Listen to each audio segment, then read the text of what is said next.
One nation one इलेक्शनचं bill हे माझ्या दृष्टीने भारतातील फेडरल स्ट्रक्चर जे आहे, राज्यांच्या अधिकारांवर गदा आणणारी पहिली सिस्टीम निर्माण होईल। राज्यांचं जे स्वत्व आहे,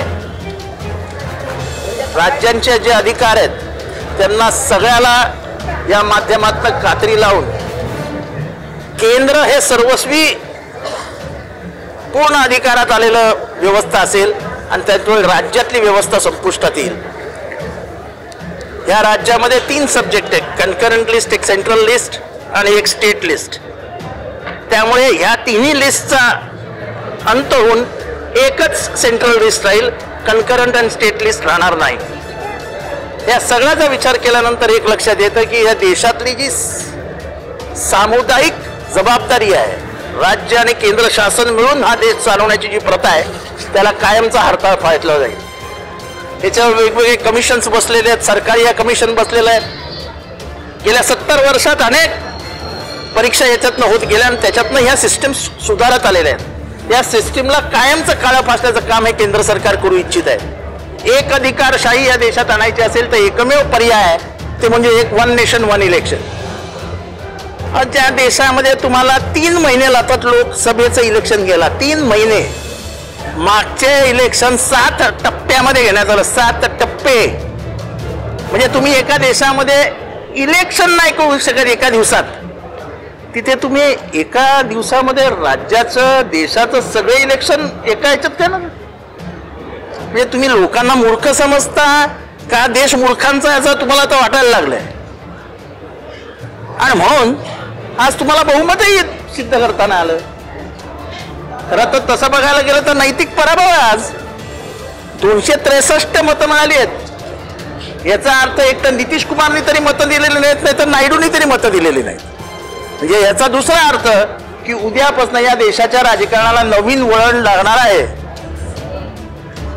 जर 263च्या ताकदीवरती या सरकार चालणार असेल तर ते चालणारच कसं? कारण का 274ची स्पष्ट मेजॉरिटी नसेल तर या सरकारला चालवताच येणार नाही। त्यामुळे नैतिक दृष्ट्या यांना आता सत्तेत राहण्याचा अधिकार आहे की नाही हा देशासमोर नवीन प्रश्न उभा राहिला। ते जॉईंट पार्लमेंटरी कमिटी वगैरे वगैरे वगैरे ते नंतर बघूया। पूर्ण सत्ताधारी पक्षाला व्हीप असताना 263 मतं मिळाली आहेत।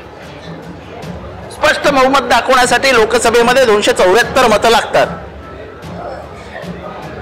त्यामुळे मला वाटतं की वन नेशन वन इलेक्शन ह्याच्यामध्ये आत्तापासून लोकांमध्ये जागरूकता आणली पाहिजे की राज्याचे अधिकार संपुष्टात येणार आहेत। आपल्या राज्याचं स्वत्व हे टिकवता आलं पाहिजे। आणि डॉक्टर बाबासाहेब आंबेडकर साहेबांच्या संविधानाच्या माध्यमातून जेव्हा पहिल्यांदा ह्याची स्थापना झाली तेव्हा राज्यांना आपापले अधिकार सुरक्षित ठेवण्यासाठी व्यवस्था करण्यात आली। आणि त्यालाच मी सांगितलं त्याला सेंट्रल लिस्ट, कन्करंट लिस्ट आणि स्टेट लिस्ट असं म्हटलेलं आहे। जर या तिन्ही लिस्टमधले सगळे सब्जेक्ट गायब होऊन जर सेंट्रल लिस्टमध्ये जाणार असतील तर ह्याच्या पुढे राज्य म्हणजे या सगळ्या भवनांना, त्यांच्या अधिकारांना काहीही किंमत राहिलेली नाही। या देशाची लोकशाही संपुष्टात आणण्याच्या दृष्टीने आज या सरकारने पहिलं पाऊल टाकलं आहे। नाही असं आहे की हवा ओसरली नाही। एक अधिकारशाहीची डोक्यात आहे ना, ती त्यांना कशी करून आणायची। One nation one election is a direct step towards dictatorship. Direct step. सरकारमध्ये काय होऊ शकतं? एखादं सरकार पडू शकतं, मग काय करणार? मग किती वर्ष थांबणार? काय कॉन्स्टंट नाही ना। एक दिवशी निवडून आल्यानंतर 5 वर्षानंतरच सरकार जाईल असं काय सांगता येत नाही। पाडलत ना तुम्ही हे महाराष्ट्रातलं सरकार, कसं पाडलं ही गोष्ट वेगळी, पण पाडलत ना। त्याच्यामुळे हे असलं आणि पैसे आणि वेळ वाया जाता कामा नये असे काही गमतीशीर कारण द्यायचं। अरे तुम्हाला मी परत एकदा सांगतो, लोकसभेची निवडणूक तुम्हाला 3 महिने लागतात घेण्यासाठी। 1 मार्चला सुरू करता, मार्च, एप्रिल, मे आणि जूनला संपवता। तुम्ही काय करणार? एक नेशन एक इलेक्शन कशाला असं करून घेताय स्वतःच?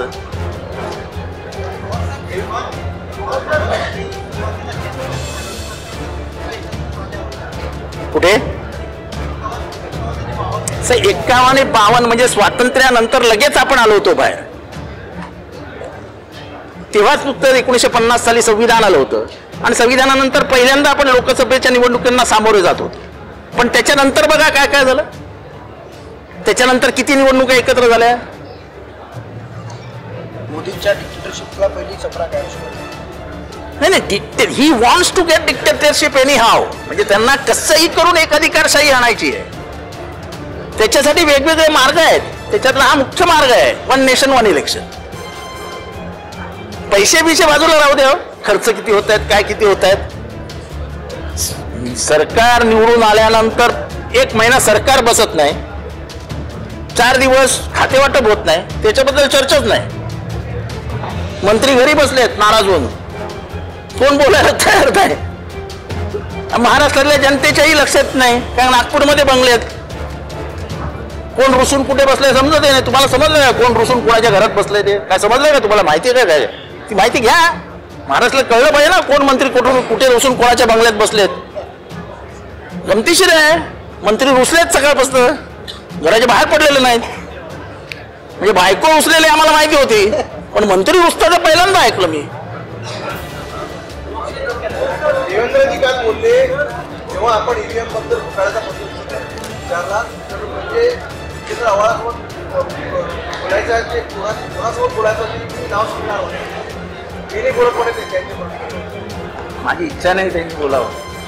त्यांनी मला फक्त सांगावं की 2010 साली GVL नरसिंहाराव नावाच्या त्यांच्या एका खासदाराने पुस्तक लिहिलं आहे ईव्हीएम मशीनवर, आणि त्याचं प्रकाशन लालकृष्ण अडवाणी आणि नितीन गडकरींनी केलंय. त्यांच्यावर त्यांना काय म्हणायचं तेवढं त्यांनी सांगावं. मला उत्तर देऊच नका. काय जितेंद्र आव्हाड मागासवर्गीय माणूस, त्याला काय उत्तर देणार. त्याला काय उत्तर बित्तर देऊ नका जितेंद्र आव्हाडला. आम्हाला काय गरज नाही कोणाच्या उत्तराची.